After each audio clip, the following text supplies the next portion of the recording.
Well, welcome back to the next 2 years. We left off at 10/27/2014, so I'm going to share my body comp data with you and talk a little bit about my experience, because it has been interesting and it's been quite a learning curve. One of the things that I was struggling with, although you can see that my visceral numbers are down. If you remember, they started off at 21 and as high as 23, and now they're bouncing around 18, 19, and they'll continue to fall. And I attribute that a lot to doing super slow. But there were some other things going on in terms of diet.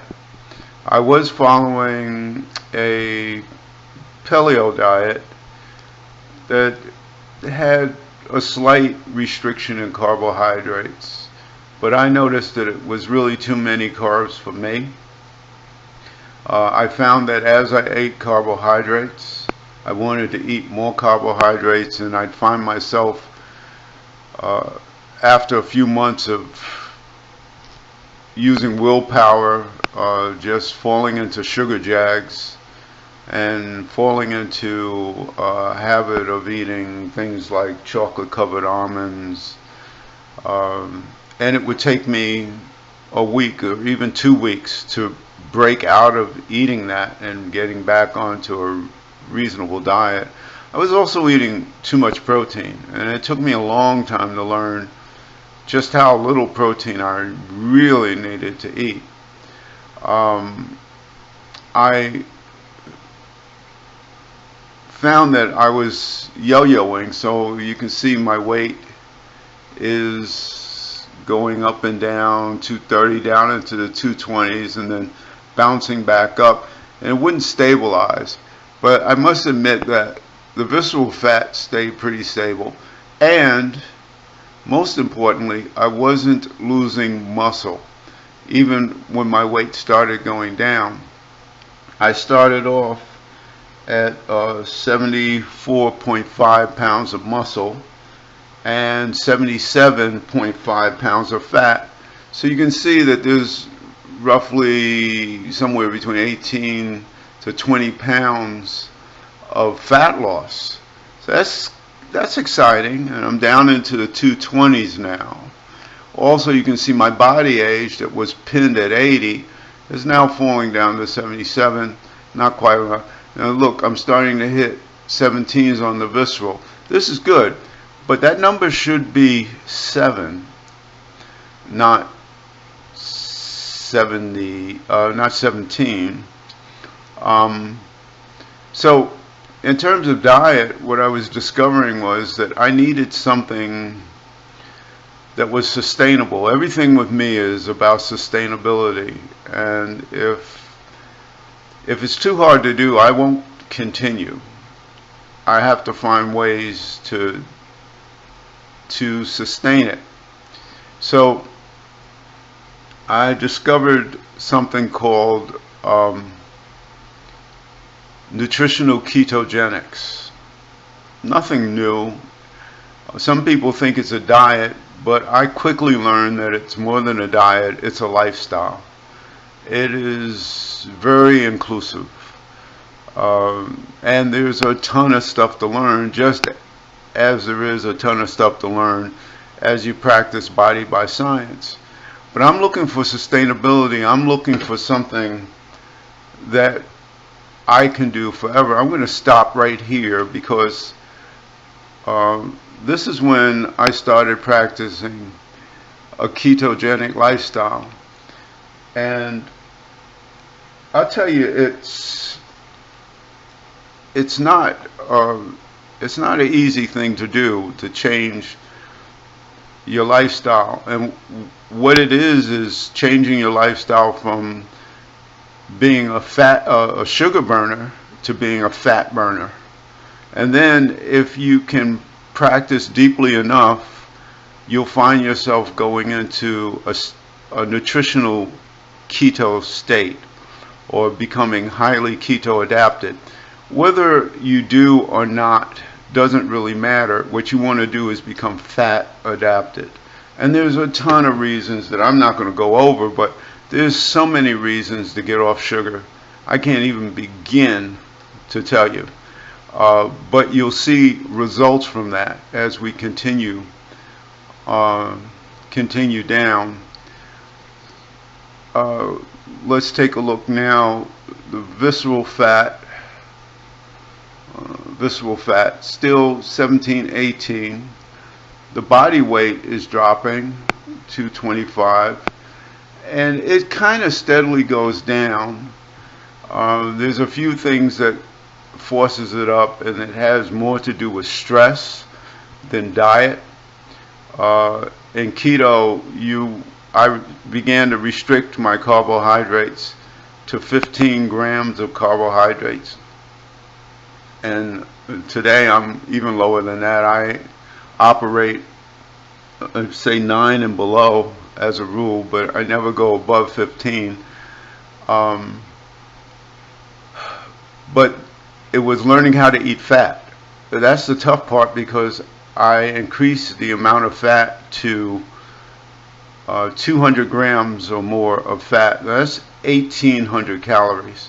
So if I ate nothing but fat, I would actually not find myself in a starvation mode. And that's part of the problem with dieting, is that we tend to restrict calories, and then our body goes into a fight and flight mode because it thinks we're starving, and then it just stores and you stop losing fat.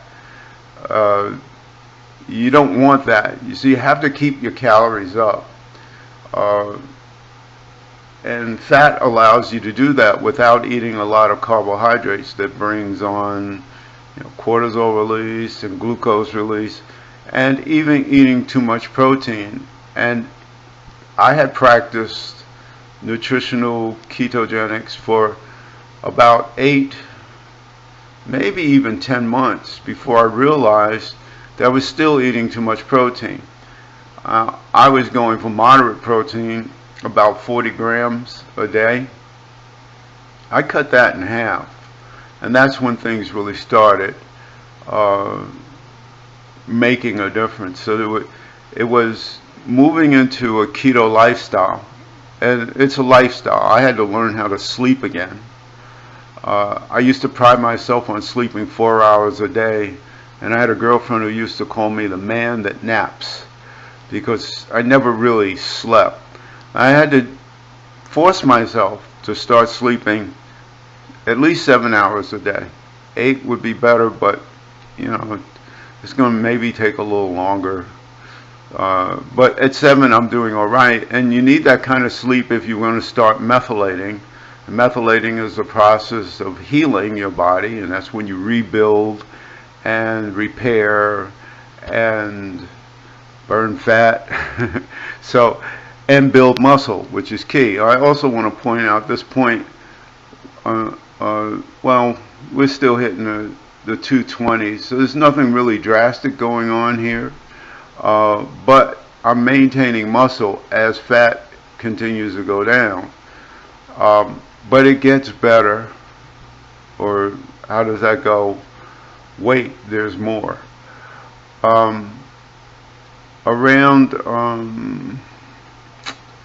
Let's see, when did I start restricting? I think I have it marked on here.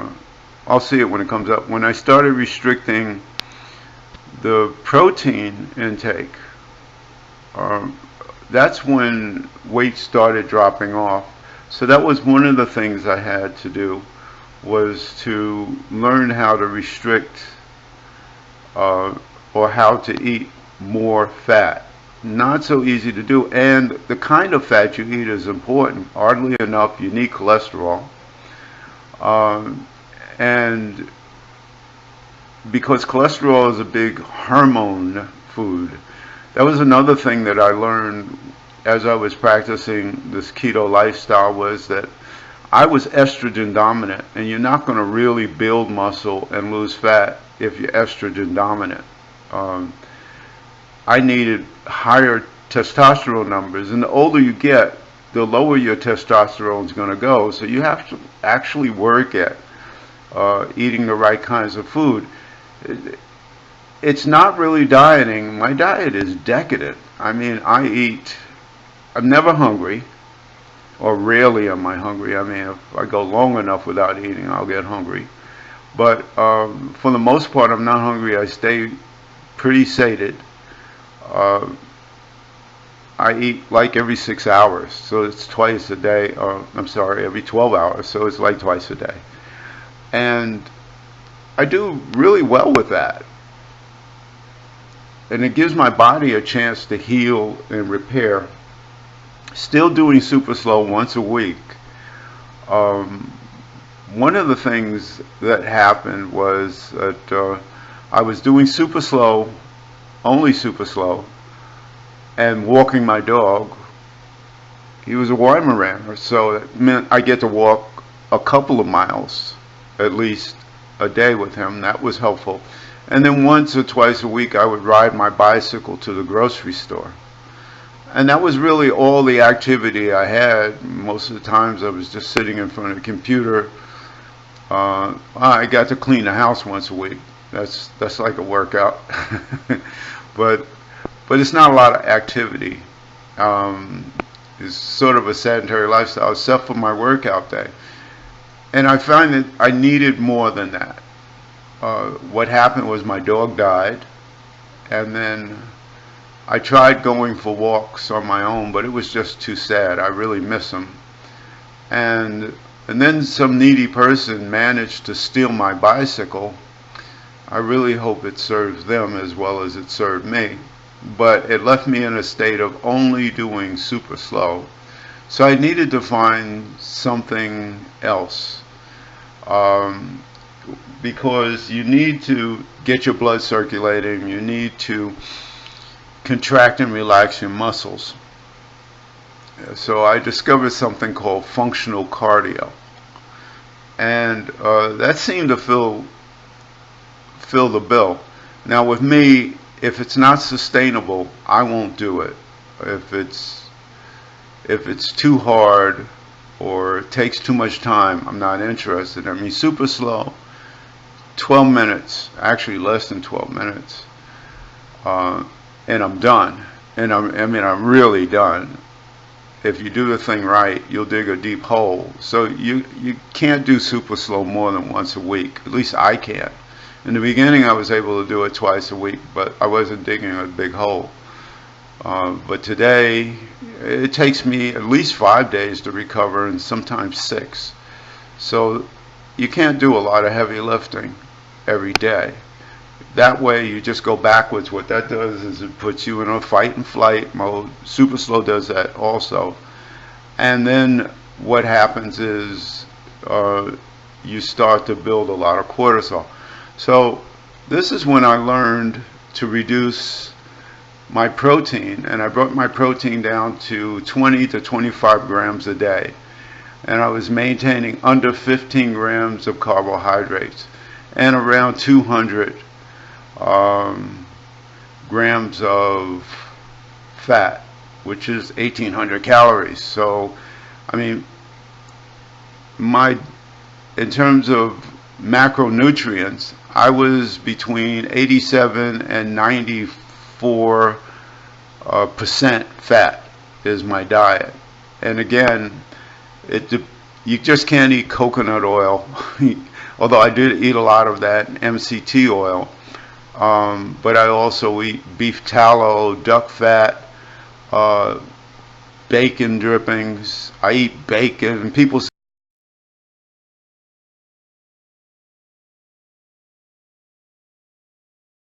what do you eat? And I'm like, I eat the 4 B's. It's bacon, butter, and bone broth. I mean, that's really the mainstay of my diet. Very nutritious and very good. So you can see here, I'm down into the 2 teens, 214, 213. And this, after I dropped the protein, these numbers started going down. But this number either went up or maintained. All right, so I'm maintaining muscle, and the fat is dropping down. And you can see I'm dropping down, and this is 49 pounds of fat. It's still too high. Oh, and visceral, look at that, 16. Isn't that lovely? It's still high, but if you remember, I started at 21 to 23, so that's darn good. But it really got good when I started practicing, and it'll be a couple of months we'll have to let roll through, when I started practicing functional cardio. And functional cardio makes a lot of sense because, first of all, if it's not sustainable, I'm not going to do it. And I'm really not interested in anything that's going to take more than 20 minutes, and 15 is really more like it. And I found that I can do functional cardio once or twice a week and get a really great result. It's 15 minutes of exercise, and it is not cardio in the sense of steady state like treadmilling or elliptical, anything like that. It is actually using your body weight, doing things like dips and push-ups. And I also use exer bands. And the idea is to contract and relax the muscle. And this helps your mitochondria start to reach up and just rip all the fat out of your bloodstream.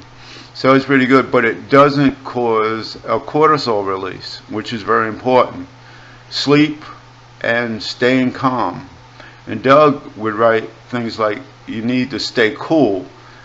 And it took me a while to understand what I think he meant by that. You deal with a lot of inflammation. I had to overcome these hurdles. I realized that my body wasn't going to let the fat go until I was healthy enough to lose it.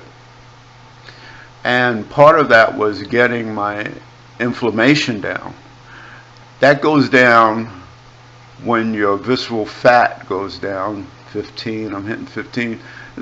Every time my visceral fat would go down, you know, I get really excited because this is my main driver. For some people, weight loss or fat loss is vanity. For me, I'm trying to save my life. I knew that at 22, 23, visceral fat numbers, I was really at risk of all sorts of disease. I've got predispositions to diabetes, heart disease, Alzheimer's. I mean, this is just genetics. But you can practice epigenetics and sidestep all the things that you're really slated to do if you're willing to make a lifestyle change. Here I'm breaking under 210, which was also pretty exciting for me. But the weight, this doesn't matter. The weight doesn't matter as much as this. This was my main goal. And second to visceral fat is not losing muscle. Now, here, 11, 18, 216 is when I started doing functional cardio. And watch the numbers drop over here and here while I maintain this. And these numbers are dropping. Remember, when I started, this number was 77.5 and this number was 74.5. Well, it's pretty clear as I lose weight, I'm not losing muscle. And that's the key. That's what you want. You don't want to get on a regular bathroom scale and say, hey, look, I lost 10 pounds. You lost 10 pounds of what? Well, in most cases, you lost muscle and water. And in my case, clearly, I'm not losing muscle. I'm losing fat. And that's what you want.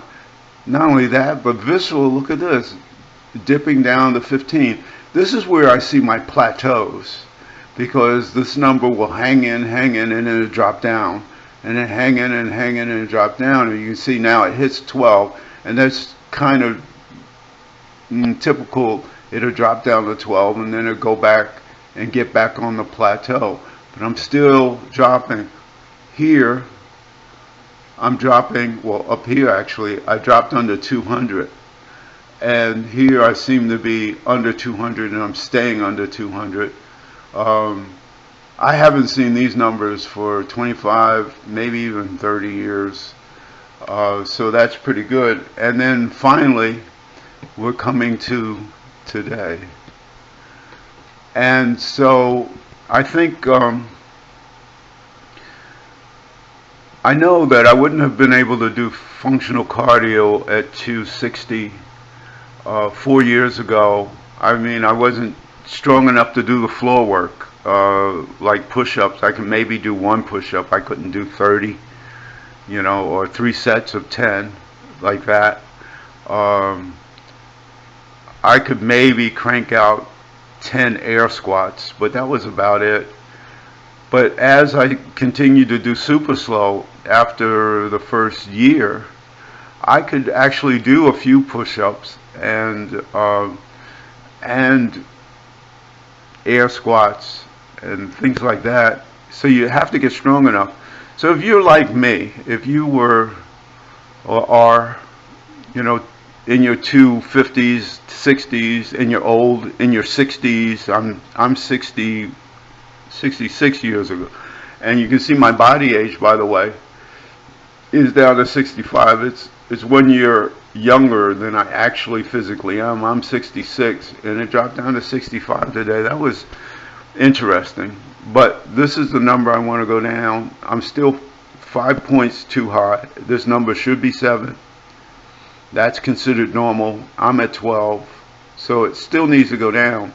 But you can see I'm well on my way, and I'm not doing anything special.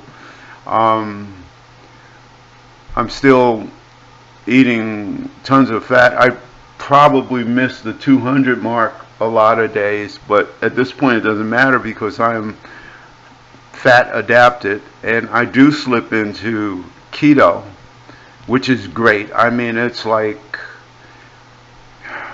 I don't know, it's like a drug. you can't believe how good you feel. I don't stay there because there's still things pushing me out. Still working on learning how to sleep. One of the things that's helped me sleep is mouth taping. You can look it up. It's sort of interesting, and it's incredibly healthy. You want to get sleep, but you need quality sleep. You need REM, so you can start to methylate, which is a matter of healing and repairing and building muscle. So that's where I am today. I thought I'd share that with you.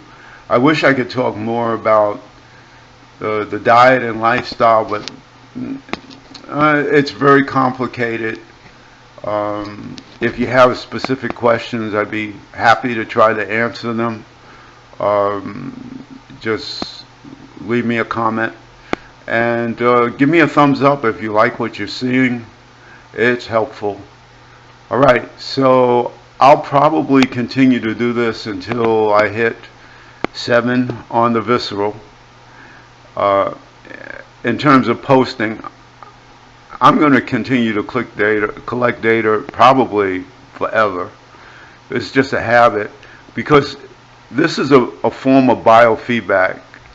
And I don't know that you really need to keep these kind of records, although I find it helpful to go back and see where I was, because sometimes you start to feel like, I'm not getting anywhere, and then you go back to see where you were and you say, wow, I can't believe what I've done. The other thing I also do, which is part of the keto lifestyle, is paying attention to resting blood sugar levels, because it informs my diet for the day. So that's probably worth doing as a form of biofeedback. But even doing cardio, the functional cardio informs me of how I've recovered from my super slow, and it also informs me how good I'm feeling. And I will admit that I do abdominal work every day. It's 7 minutes long, and some days when I'm feeling spunky, it's 5 minutes. And if, again, like I said, if you're a really big guy, you're probably not going to do that well with functional cardio, but you can develop your abs. You need to build your core. And in super slow, your core is really important because that connects the upper and lower bodies.